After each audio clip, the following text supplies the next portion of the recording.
Trago minha saudação a todos no nome de Jesus. Glórias a Deus, né, irmãos? Bênção poder estar aqui na presença de Deus, adorando ao Senhor, na casa de Deus. Neste momento convido os irmãos a abrirem as vossas Bíblias no livro de Êxodo, capítulo 12, versículos do 1 até o versículo 13. Livro de Êxodo, capítulo 12, versículos do 1 até o versículo 13. Glória a Jesus.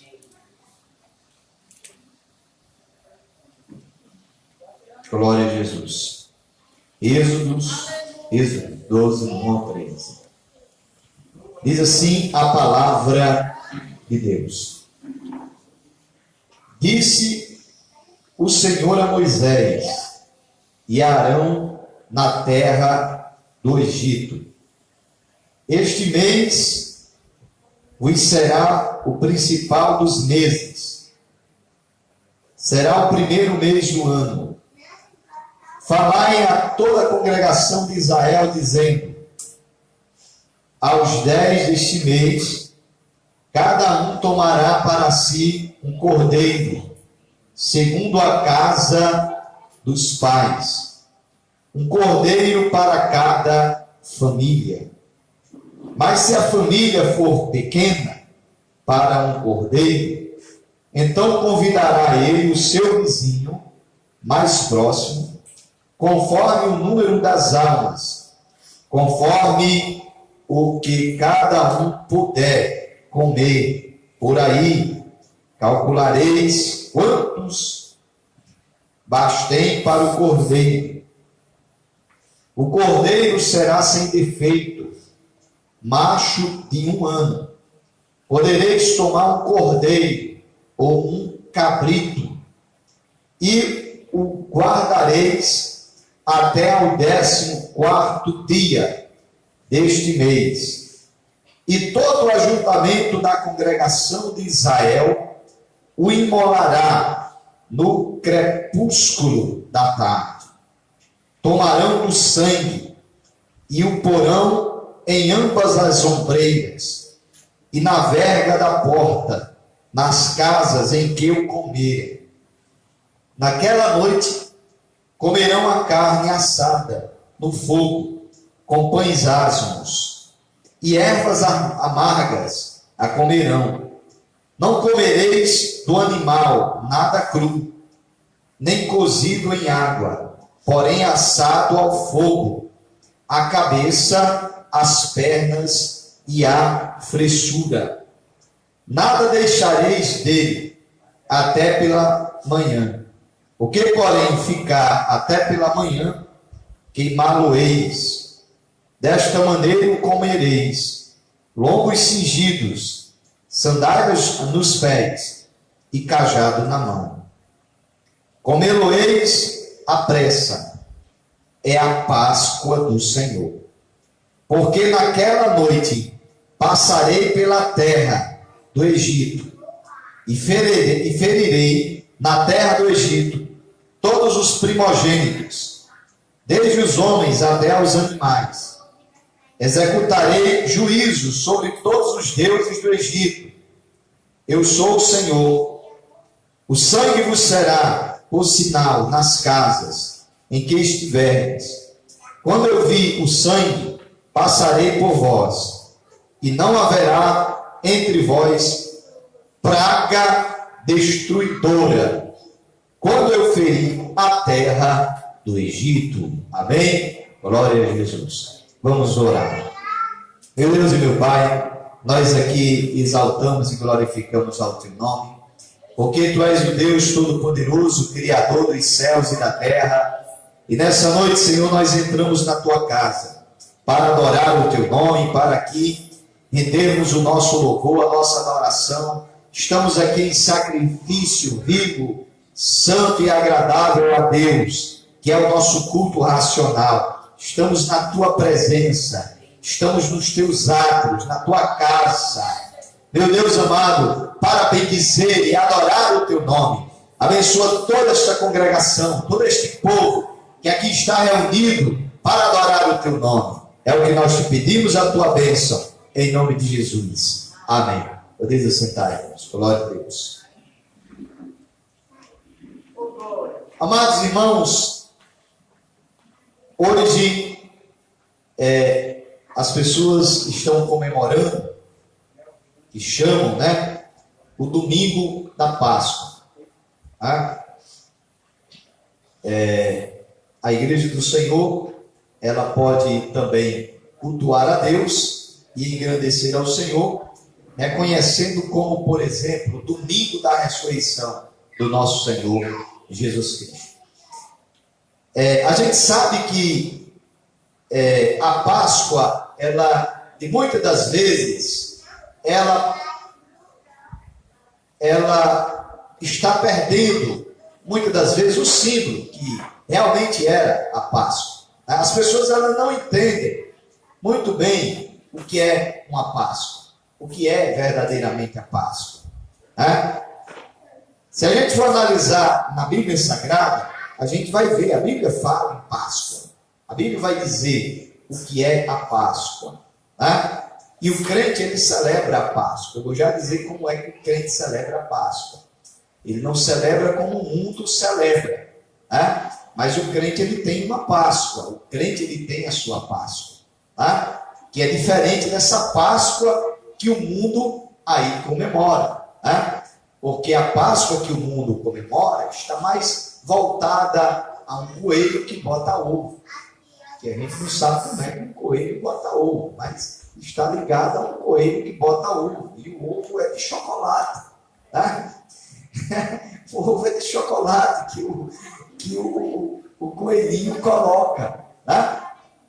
Então é um símbolo que não tem nada a ver com verdadeiramente o que significa a Páscoa. Porque a Páscoa, ela está ligada à libertação. O coelho não liberta nada de ninguém. Ovo de Páscoa não vai libertar ninguém. Libertação não tem nada a ver com o coelho da Páscoa e nem com o ovo de chocolate. Porque é que liberdade tem a ver com o coelho da Páscoa aí e chocolate. Você já parou para pensar que os principais símbolos do cristianismo, eles estão sendo modificados pela indústria, pelo que passa na televisão, pela propaganda? Você já percebeu? Por exemplo, o Natal. O que é que o Natal tem a ver com Papai Noel? Tem nada a ver. O Natal não tem nada a ver, porque o Natal significa o nascimento de Jesus. O que é que o Natal tem a ver com Papai Noel? Pelo amor de Deus. Mas a indústria transformou o Natal em um Papai Noel que vai dar presente ao povo, que vai descer na chaminé e vai jogar um presente para as pessoas. Árvore, o que é que tem a ver com árvore? Natal com árvore, não tem nada a ver com árvore.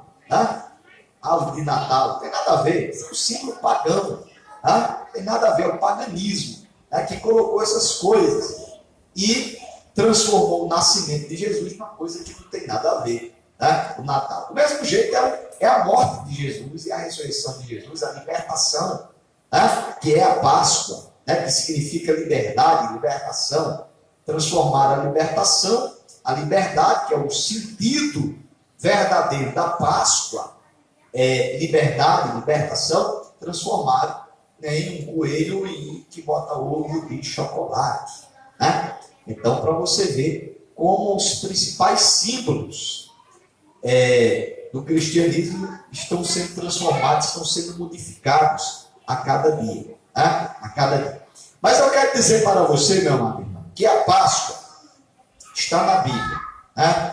Quando você vai falar de Páscoa, você não está falando de uma coisa assim que estranha que não está na Bíblia. Está na Bíblia. Só não é do jeito que as pessoas comemoram por aí, mas ela está na Bíblia. Esse texto que eu li aqui, de Êxodo, capítulo 12, versículo 1 ao 13, está falando da primeira Páscoa. Aqui está a instituição dessa Páscoa, que era uma cerimônia, uma cerimônia para os judeus, né, que comemoravam, que eles ali comemoravam a sua libertação, olha aí, a sua libertação do Egito, da escravidão do Egito, quando eles estiveram lá mais de 400 anos escravos. Então a Páscoa foi a libertação de Jesus. Por quê? Porque Deus ele tinha ferido o Egito com 9 pragas já. E Moisés ia lá para o faraó e dizia: Faraó, deixa o meu povo ir, liberta o meu povo. Porém, Faraó teimava e não deixava o povo sair do Egito. Tá? Aí Deus teve que tomar providência e lançar a sua última praga sobre o Egito, que foi a da morte, a 10ª praga, que foi a morte dos primogênitos do Egito. Tá? Que foi o primeiro filho de cada egípcio, morreu nessa praga. Tá? Aí você vai dizer: mas como foi que o povo de Israel conseguiu? Porque o anjo da morte passou do Egito e não feriu os israelitas. Aí onde vai entrar o sentido da Páscoa. Porque Deus avisou o seu povo, tá? E disse: olha, cada família pega lá um cordeiro. E esse cordeiro ele tem que ser de 1 ano, limpo, puro, tá? De 1 ano apenas. Cada família faça o sacrifício de um cordeiro, tá? E pega esse sangue desse cordeiro e passe na porta da sua casa, tá? E comam desse cordeiro. Aquele cordeiro, meu amado irmão, a gente já sabe o que é que significa, né? O cordeiro pascal, o cordeiro pascual, a gente sabe que aquele cordeiro pascual significa Jesus, simboliza Jesus, aleluia, que é a nossa libertação, né? Então, eles obedeceram, né? Os israelitas obedeceram. Cada família fez lá o seu sacrifício do cordeiro, né? E passou o sangue do cordeiro na porta da sua casa. Os egípcios ficaram sabendo dessa história também. E todo mundo entrou dentro das suas casas. Os egípcios entraram também nas suas casas. Os israelitas, a gente não sabe se eles entraram dentro de casa ou se saíram, mas que eles passaram o sangue na porta da sua casa, eles passaram. Tá? E a Bíblia diz que veio lá o anjo da morte à meia-noite, tá? E feriu todo o primogênito do Egito. Tá? Só até o filho do faraó morreu. Tá? Só quem não morreu foram os filhos dos israelitas, porque eles tinham o sangue do cordeiro passado na porta da sua casa. Tá? Então o anjo da morte não podia entrar ali, porque era uma promessa de Deus, que a Bíblia diz que aquela praga destruidora não iria atingir os israelitas se eles obedecessem à voz de Deus. Então a questão não era estar dentro de casa ou fora de casa, na questão daquela praga. A questão era ter o sangue do cordeiro passado na sua porta, era ter a marca do sangue do cordeiro de Deus. Os egípcios se esconderam, ficaram dentro de casa. Eu quero ver se esse anjo vai pegar, mas não teve jeito. Se esconderam dentro de casa, eles ficaram debaixo da cama, o anjo foi lá, pegou e matou. Não teve para onde correr, não teve como se esconder. Né? Aquela praga destruidora veio sobre o Egito, mas os israelitas tinham lá a marca do sangue do cordeiro. Tinha um sinal, aleluia! E ali não podia, o anjo da morte não podia chegar na casa de quem tinha o sinal do sangue do cordeiro. E aquela praga não atingiu o povo de Deus, os israelitas. Louvado seja o nome do Senhor Jesus.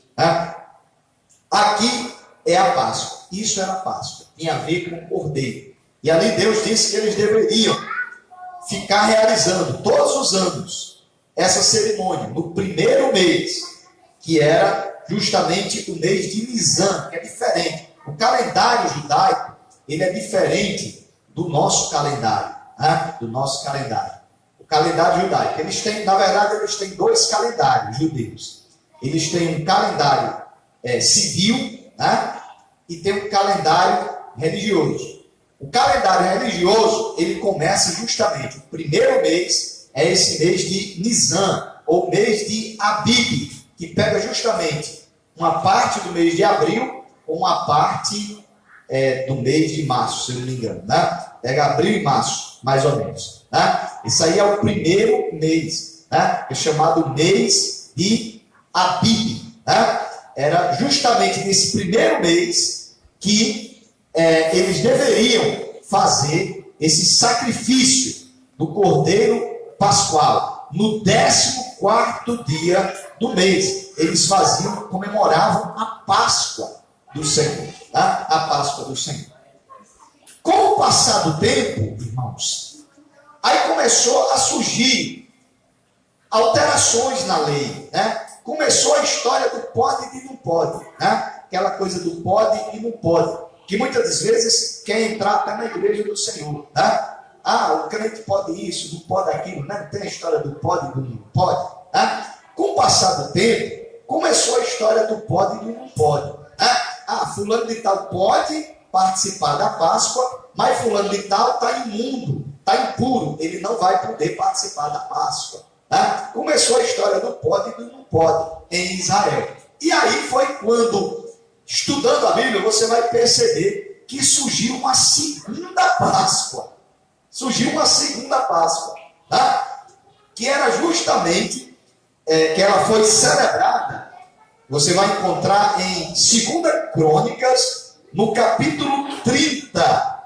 2 Crônicas, no capítulo 30 e o versículo 15. Você vai ver a segunda Páscoa. Né? Eu vou ler para os irmãos, que diz assim: então sacrificaram a Páscoa no dia 14º do segundo mês. Olha, irmãos, está vendo aí como é a segunda Páscoa?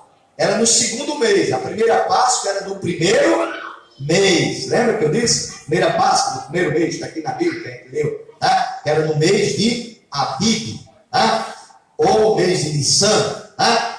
Aí eles tiveram que criar a segunda Páscoa, por causa do pode e do não pode. Deixa eu dizer, eu vou já explicar isso aí. Tá? Vou ler de novo, para os irmãos perceberem. 2 Crônicas 30, 15. Então sacrificaram a Páscoa no dia 14º do segundo mês. E os sacerdotes e levitas se envergonharam e se santificaram e trouxeram holocaustos à casa do Senhor. Tá? Perceberam que uma Páscoa, a primeira Páscoa era no primeiro mês, no mês de Abib. E a segunda Páscoa foi celebrada no segundo mês. Quem teve essa ideia foi Ezequias, o rei Ezequias. E a Bíblia diz que o rei Ezequias, ele agradou a Deus com isso. Sabe por quê? Porque essa segunda Páscoa era para as pessoas que não podiam participar da primeira Páscoa, porque houve uma proibição em Israel. Não era todos que podiam participar mais da primeira Páscoa. Né? E o mandamento de Deus, a ordem de Deus, era que para todo Israel fizesse a Páscoa. Todo Israel fizesse a Páscoa. Mas aí, com o passar do tempo, começou o pode, não pode, não pode, outro não pode, esse outro não pode, né? Esse aqui está em pecado, esse aqui está impuro, e não sei o que, esse aqui não vai poder participar, essa família não vai poder realizar, porque esse aqui está impuro, e lá se vai, e começar esse negócio. Aí foi que surgiu a segunda Páscoa, que era justamente para as pessoas que não puderam fazer a primeira Páscoa porque estavam impuras. Né? E aí tiveram que o rei Ezequias criar essa segunda Páscoa, que era no segundo mês. Então a primeira Páscoa era feita no primeiro mês, no 14º dia. E a segunda Páscoa, realizada, que começou aqui com o rei Ezequias, era realizada no segundo mês, né? Com as pessoas consideradas impuras, né? Em Israel. E aí realizava essa segunda Páscoa. Eu vou ler aqui em 2 Crônicas, no capítulo 30, versículo 19 e 20, que diz assim: quem tem preparado o coração para buscar ao Senhor Deus, o Deus de seus pais, ainda que não esteja purificado, segundo a purificação do santuário.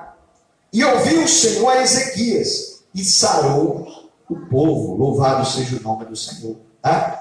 Então você vê aqui que Deus se agradou. Tá? Deus se agradou do rei Ezequias, quando ele realizou essa segunda Páscoa para as pessoas que não podiam fazer a primeira Páscoa, porque estavam consideradas pessoas que eram consideradas pessoas impuras diante de Israel. E aí essa segunda Páscoa surgiu para essas pessoas que eram consideradas impuras. Então você vai ver, primeira Páscoa no primeiro mês e a segunda Páscoa no segundo mês, né? O primeiro mês é o mês de Abib, né, no calendário judaico, ou o mês de Nissan. E o segundo mês é o mês de Iá, o mês de Ziv, né? É o segundo mês, isso no calendário judaico. Você vai ver esses meses. Se você for estudar o calendário judaico, você vai ver que os nomes dos meses é diferente dos nomes dos meses que a gente usa aqui, né? No Brasil, por exemplo. O mês de janeiro é o primeiro mês, né? O mês de fevereiro, março, abril, maio. Já o calendário judaico, ele tem outros nomes, né? E eles têm dois calendários. Um civil, onde o primeiro mês é outro mês, né? E que é mais ou menos no mês de setembro, que começa o ano para eles, mais ou menos no mês de setembro, entre setembro e outubro. Esse é o calendário civil de lá. E tem esse calendário religioso, que vai começar o mês no mês de Abib, né? Que é justamente esse mês da Páscoa, que era a Páscoa, ali começava o ano, né? Na Páscoa, naquela celebração, porque tinha os pães asmos antes da Páscoa, tinha todo um cerimonial. Isso depois a gente pode estudar sobre isso aí, sobre o que os judeus realizaram. Agora eu vou falar, irmãos, da nossa Páscoa. Isso aqui é a Páscoa dos judeus, tá? Agora eu vou falar da nossa Páscoa, a Páscoa do crente, né? Que eu disse para vocês que o crente, ele tem Páscoa também, né? Agora eu vou falar da Páscoa do crente, né? Não tem nada a ver com chocolate e coelho. Vou dizer agora por quê. O apóstolo Paulo falou nessa Páscoa do crente, né? Na Páscoa do crente. Qual é a Páscoa do crente? Né? Está em 1 Coríntios, no capítulo 5 e o versículo 7. Né? 1 Coríntios, capítulo 5 e versículo 7. O apóstolo Paulo falou nessa Páscoa. Né? Diz assim, 1 Coríntios 5, 7. Alimpai-vos, pois, do fermento velho, para que sejais uma nova massa, assim como estáis sem fermento, porque Cristo, nossa Páscoa, olha, porque Cristo, nossa Páscoa, foi sacrificado por nós. A Páscoa do crente é Jesus. A Páscoa do crente é Jesus. Cristo é a nossa Páscoa. Sabe por quê? Porque Cristo é a nossa libertação. Ele é quem nos tira lá do Egito. O Egito simboliza o mundo de pecado, a escravidão do pecado. Tá? Então, quando Jesus ele morreu naquela cruz, ele morreu como um cordeiro. Então, ele é a Páscoa. Ele é a nossa libertação. Ele é nosso cordeiro. João disse: eis aí o cordeiro de Deus que tira o pecado do mundo. Agora nós não precisamos mais sacrificar um cordeiro e comer assado e dizer assim: pronto, eu sou liberto. Quem quiser fazer isso, eu até como. Me convidar, eu até vou lá. Mas não vai ser para perdoar os nossos pecados, não. Tá? Não vai ser para comemorar a nossa libertação. Porque a nossa libertação já foi derramado o sangue. O cordeiro já derramou o seu sangue. E esse cordeiro é Jesus de Nazaré. Quando ele derramou o seu sangue ali na cruz do Calvário, foi para nos lavar, foi para nos redimir, foi para nos libertar. O Cordeiro de Deus nos liberta, o Cordeiro de Deus nos transforma. O Cordeiro de Deus é Jesus. Ele é a nossa Páscoa. Louvado seja o nome do Senhor Jesus. Então o crente tem Páscoa. Eu sempre trago essa mensagem, irmãos, na Páscoa, porque às vezes alguns irmãos até nos perguntam: pastor, é errado o crente comemorar a Páscoa? Eu digo: não, irmão, eu comemoro a Páscoa todo dia. Todo Todo dia eu comemoro a minha Páscoa. Quando eu vou para um culto adorar a Deus, eu estou comemorando a minha Páscoa. Eu estou comemorando a nossa libertação. Agora a gente sabe que a cerimônia que substitui a Páscoa é a Santa Ceia. Tá? Isso a gente sabe. Porque lá a gente vai celebrar o sacrifício que o nosso Senhor Jesus fez na cruz do Calvário. A gente sabe que a igreja do Senhor celebra a Páscoa, entre aspas, na Santa Ceia. Tá? Que ali a gente vai relembrar o sacrifício que o nosso Senhor Jesus fez na cruz do Calvário. O sacrifício que nos liberta, o sacrifício que nos transforma, o sacrifício que nos deu vida, que nos garante vida e que faz com que praga alguma chegue na nossa vida. Porque muita gente acha, diz, eu vou ler aqui, abrir o Salmo 91 e praga nenhuma vai chegar na minha tenda. Não é assim não. A praga não vai chegar na tenda de quem tem o sangue do Cordeiro de Deus. E nós temos o sangue do Cordeiro de Deus. Esse sangue do Cordeiro de Deus nos lava. Ele é a nossa arca. Tem muita gente pregando por aí que a arca é uma casa. Não tem nada a ver, irmão. Isso é heresia. A nossa arca é Jesus. Ele é quem nos salva. Ele é quem nos liberta. Casa é casa. Se um camarada dizer assim, olha, eu vou pegar o coronavírus, tem que ficar em casa que o coronavírus não vai pegar, não. Quem garante que ele não pega lá? Vai lá, pode ficar até embaixo da cama, o coronavírus pega. Pode ter certeza. A arca não é casa de seu ninguém. Casa é casa. A arca é Jesus. A arca é Jesus. Aleluia. A Semana Santa, que está passando, né? Que não pode explicar só peixe. Eu quero saber se isso é lenda ou é bíblico. Não é bíblico não. Isso aí foi que a Igreja Católica ela colocou, né? Na Semana Santa as pessoas não podem comer carne, devem comer peixe, não é isso? Não, isso aí foi que a Igreja Católica colocou. Não tem isso na Bíblia, né? Se a gente for falar assim, Páscoa, você vai ver que eles passavam 7 dias antes da Páscoa comendo pães asmos. Aí, entendeu? Mas isso era para os judeus. A igreja já é outro tipo de coisa, tá? Isso era para os judeus. Eles passavam 7 dias comendo pães asmos, que era pão sem fermento. Pão sem fermento. Entendeu? A questão do vinho, eles bebem para se embriagar mesmo. Eles bebem para se embriagar mesmo na Semana Santa, né? Eles bebem para se embriagar, né? O vinho ele deve ser usado na Santa Ceia, como a gente realiza, né? Mas não é para se embriagar, né? As pessoas pegam um litro de vinho, bebem e se embriagam na Páscoa, né? Na Semana Santa. E acham que estão se santificando. Não. Então é se amaldiçoando, porque a Bíblia diz que a pessoa não pode se embriagar com vinho. Não pode se embriagar com vinho. Tá? Então a gente tem que sempre ver isso aí. Tá? Então isso aí foi que a Igreja Católica criou, tá? Essa questão de comer peixe na Semana Santa e tal. Isso aí foi a Igreja Católica que criou. Não existe isso aí não. Você vai ver na Bíblia falando sobre a questão de pães asmos. 7 dias que as pessoas passavam, judeus, né? Passavam comendo pão sem fermento.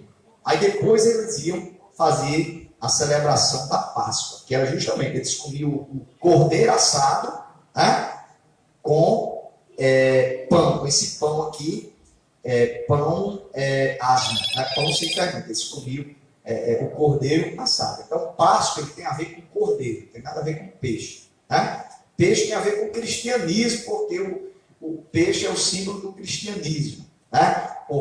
Mas é outro sentido, na questão dos pescadores. Porque o cristão ele é um pescador de almas. Porque os discípulos eles eram pescadores de almas. Por isso que o símbolo do cristianismo é um peixe. Né? Eles eram pescadores de almas. Né? Então, aqui a gente pode ver aqui as 3 Páscoas que tem na Bíblia. Né? A primeira Páscoa, que era celebrada no primeiro mês. A segunda Páscoa, que era celebrada no segundo mês, para as pessoas que eram consideradas impuras, e a Páscoa do crente, que é Jesus, como o apóstolo Paulo disse, que Cristo é a nossa Páscoa, a nossa libertação. Amém, irmãos? Então, Deus abençoe os nossos irmãos, né? Aí se você pode me perguntar, pastor, é errado comer ovo de Páscoa? Não, não é errado. Não é errado. Não tem nada a ver uma coisa com outra. Só não tem nada a ver com Páscoa. Mas não é errado, não. Tá? Não chega a ser pecado você comer um ovo de Páscoa. Não chega a ser pecado. Mas não tem nada a ver com Páscoa. Só não tem nada a ver com Páscoa. Mas não tem. É chocolate, é a mesma coisa. Você comprar uma caixa de chocolate e comer. Né? Eu acho melhor comer o chocolate da caixa do que mesmo o do ovo. Né? E o ovo é enganoso. O cara pensa que o bicho ali, esse cara vai ter muita coisa, mas essa é só uma casquinha, né? É enganoso o bicho. Né? Mas não chega a ser pecado. Né? Se eu dizer assim, eu vou comer um ovo de Páscoa, estou pecando. Não está pecando, não. Né? Não está pecando ao comer um ovo de Páscoa, não. Agora, o ovo da Páscoa não tem nada a ver com Páscoa. Né? Não é ovo de Páscoa, é um ovo de chocolate. Né? Não existe ovo de Páscoa, existe ovo de chocolate. Amém? Não chega a ser pecado. Né? Não bota ovo. E nem de chocolate. Né? Então não tem nada a ver com Páscoa. Né? Não existe ovo de Páscoa, existe ovo de chocolate que o pessoal vende na Páscoa. Né? Mas isso não significa que aquele ovo seja um ovo de Páscoa, não. Ele é um ovo de chocolate mesmo. Né? Não é pecado você comer. Não. Amém, irmãos? Então que Deus abençoe os nossos irmãos.